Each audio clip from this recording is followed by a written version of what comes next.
پاکستان میں افغان شہریوں کی وطن واپسی سے متعلق حکومتی کارروائی میں تیزی آ گئی ہے۔ حکومت کی جانب سے دی گئی مہلت ختم ہونے کے بعد پولیس نے افغان سٹیزن کارڈ بھی ACC رکھنے والے افراد کے خلاف کارروائیاں شروع کر دی ہیں۔ میڈیا رپورٹس کے مطابق مختلف علاقوں سے 50 سے زائد افغان شہریوں کو حراست میں لے کر بولڈنگ کیمپ منتقل کیا گیا۔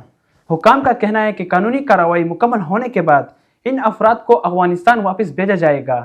صرف انفرادی افراد ہی نہیں بلکہ بعض خاندان کو بھی ضابطے کے مطابق بولڈنگ کیمپ منتقل کیا جا رہا ہے۔